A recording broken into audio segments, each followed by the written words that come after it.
Everyone keeps asking the same question. If silver is really scarce, why does the Western screen price still look tame? Here's the uncomfortable answer. The silver market is now running two different realities at the same time. One reality is priced in contracts. The other reality is priced in metal. And when those two realities split far enough apart, the spread itself becomes a warning siren. As I'm recording this, late January 2026. No politics, no blame, only mechanics. In the next few minutes, I'll show you. 1. Why Shanghai can print a mid-120s price while the West trades near the low 110s. 2. Why that gap is not free money for banks or traders. And 3. The one condition that would force a paper market to prove it can deliver or admit it can't. Before we start, quick protocol, comment East if you think the physical layer wins. Comment West if you think the paper layer can still control the price. And if you want the weekly checklist I use, hit subscribe because this story changes fast. Picture a bridge. On one side, you have the Western benchmark, futures and OTC paper pricing, high volume, fast liquidity, mostly cash-settled behavior. On the other side, you have Shanghai, where settlement rules and local demand pull harder on actual metal. Now imagine that bridge cracking, not from one explosion, from weight, day after day, truck after truck, until one morning you look down and there's daylight between the two halves. That's what this $120 silver moment represents.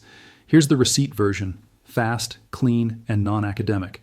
Shanghai's published silver benchmark has been printing around the high Y20,000s per kilogram in recent sessions. Using the late January USD CNY range, that converts roughly into the low to mid 120s per ounce. At the same time, Western spot pricing has been whipping around the low 110s. So even if you don't believe any storyline at all, the spread itself is still saying the same sentence. The world bids differently when it must touch the metal. A visible gap between a contract price designed for speed and a physical price designed for delivery. The headline number matters less than the message. The message is, the world is bidding differently when it must touch the metal. 3 layers of reality. What you see versus what moves. Layer 1, the headline layer. You see a quote, you see a chart, you see a candle. Layer 2, the plumbing layer. You see collateral, inventory categories, lease rates, and delivery mechanics. Layer 3, the consequence layer. You see what gets rationed, who gets priority, and which promises get rewritten. Most people argue in Layer 1. The real story is Layer 2. The future is Layer 3. So let's climb down into the pipes. Paper is not evil. Paper is leverage. A futures contract is not a villain. It's a tool, but tools amplify behavior. On COMEX, one silver contract represents 5,000 ounces. That scale is the point. Paper lets you move exposure fast, but speed has a price. Most contracts never end in physical delivery. They end in rollovers, offsets, or cash. So the Western price is a price of exposure. Shanghai, by contrast, is closer to a price of availability. Different rules create different prices. And when supply is tight, those prices diverge. One line of math explains why the split can feel so violent. The paper ecosystem can represent many more ounces than the deliverable pool can move on short notice. Think hundreds of paper ounces claimed for every ounce that could realistically be delivered today. That leverage is not automatically a scam. It's how modern markets create liquidity. But it does create a fragile condition. When the crowd rushes the exits, contracts can unwind faster than metal can move. So paper can snap down in minutes while physical stays tight for weeks.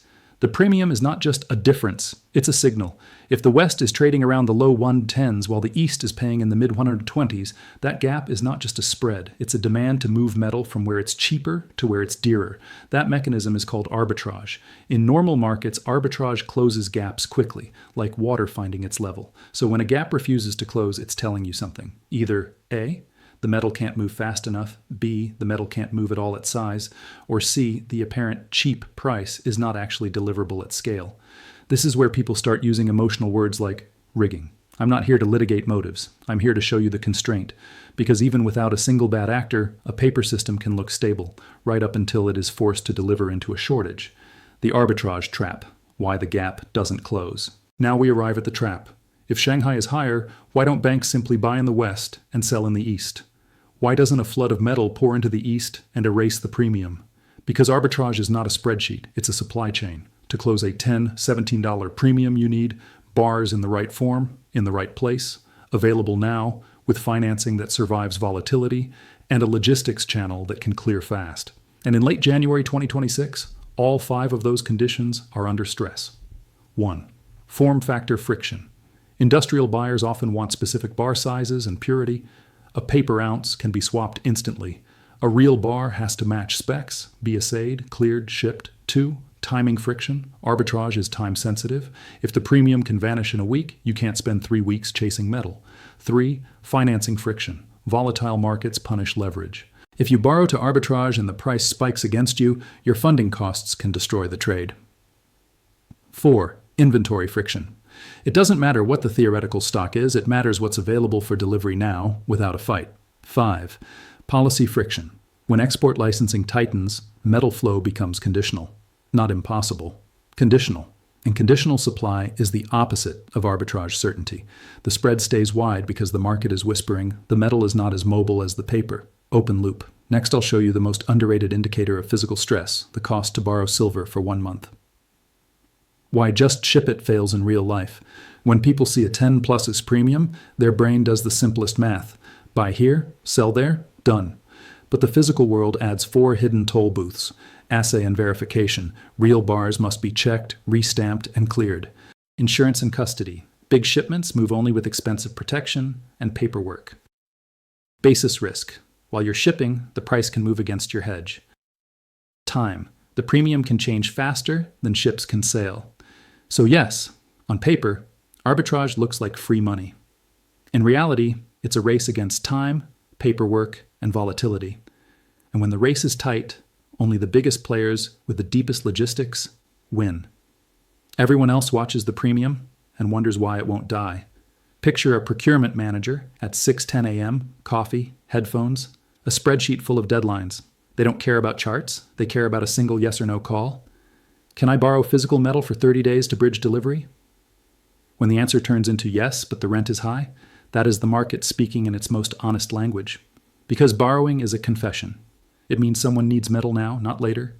It means a schedule exists. And failure is expensive. Here's a rule that cuts through noise. When physical supply is comfortable, borrowing metal is cheap. When physical supply is tight, borrowing metal gets expensive. And when physical supply is stressed, borrowing metal can spike like a heart monitor. Lease rates are the rent you pay to borrow physical metal. If that rent jumps, someone is paying up to get metal now. In recent weeks, multiple market reports have described 1-month silver lease rates rising sharply, levels discussed in the high single digits on a 1-month equivalent basis. That is not normal. That is the market charging a premium for immediacy. Metaphor, lease rates are like the price of oxygen in a sealed room. When air is abundant, no one thinks about it. When air gets scarce, the price is not set by opinions, it's set by desperation. And desperation creates the next problem, short exposure. Now, careful wording. I'm not claiming every short is naked or that every short is malicious. Shorts exist for hedging, market making, and inventory management. But here's the mechanical problem. In a fast rally, short exposure can become a trap. If price rises, shorts lose. To exit, shorts must buy. Buying pushes price higher. Higher price causes more shorts to cover. Covering causes more buying. That feedback loop is a squeeze. And here's the twist. A squeeze becomes systemic when the underlying asset is hard to source physically, because then you don't just have a price problem, you have a settlement problem. In that environment, the market starts pricing default risk in a subtle way, not as a headline, but as a premium in the place where delivery is enforced. This is the core thesis of the entire video. The market is no longer pricing a commodity. It is pricing availability. That's why you can see a Western screen price and still see rising retail premiums, delayed delivery windows, larger spreads in bar quotes, and a stubborn east-west premium that refuses to flatten. A paper market can be immense and liquid, but in a physical crunch, liquidity becomes a mirror. It reflects bids. It doesn't create bars, because the question is not how much silver exists somewhere on Earth.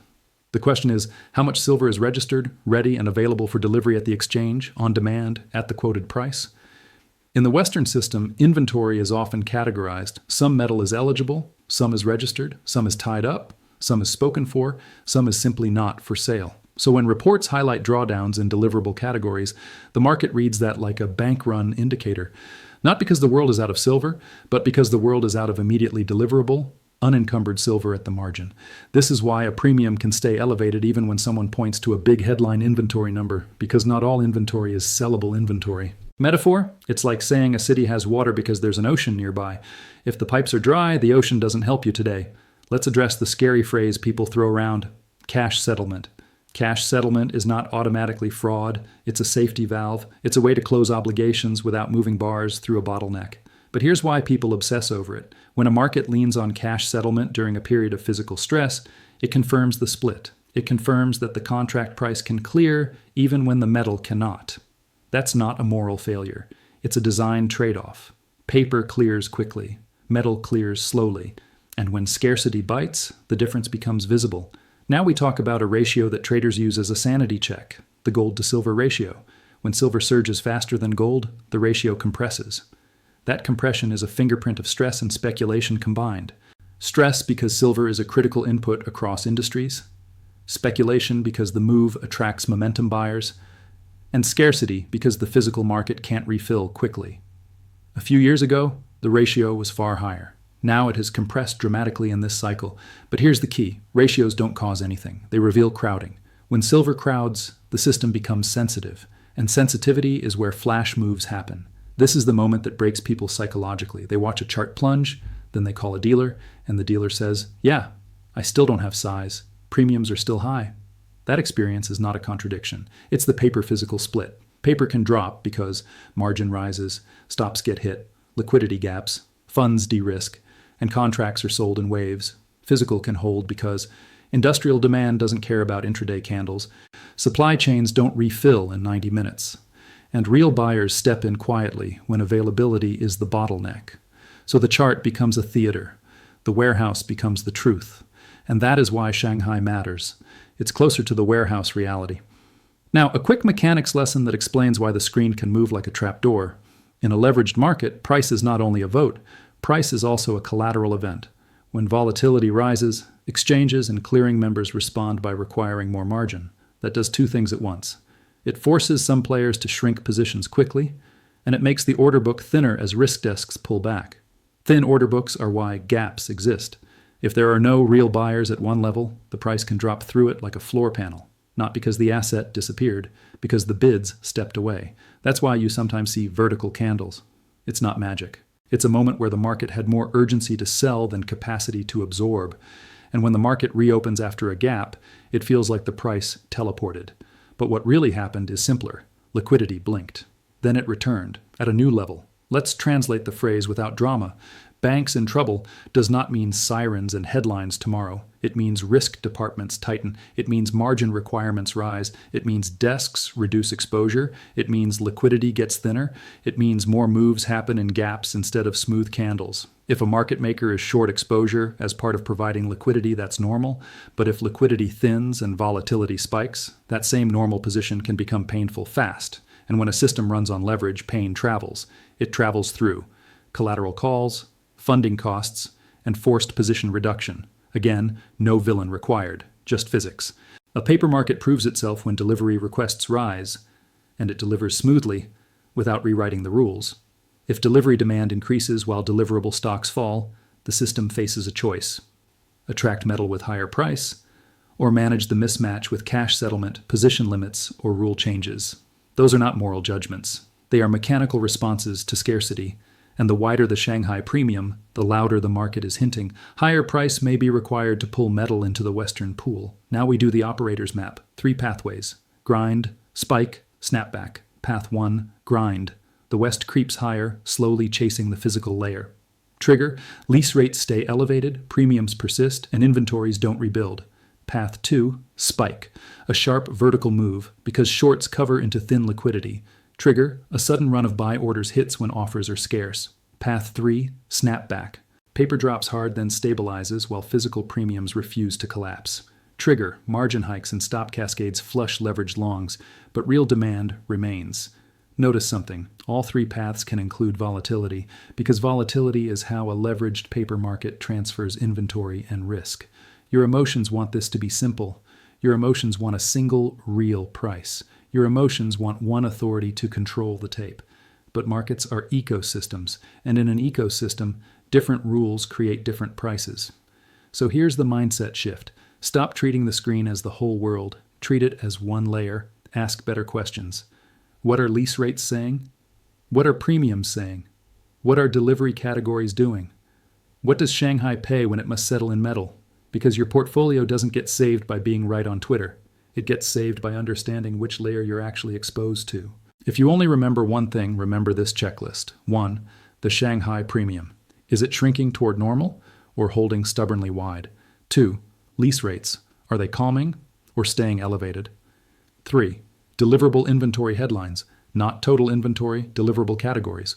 4. Retail premiums and delivery times. The quiet truth in the dealer window. 5. Volatility. Are moves happening smoothly or in gaps? These 5 signals tell you whether the system is healing or tightening. So what does 127 silver really mean? It means the world is testing paper with physical truth.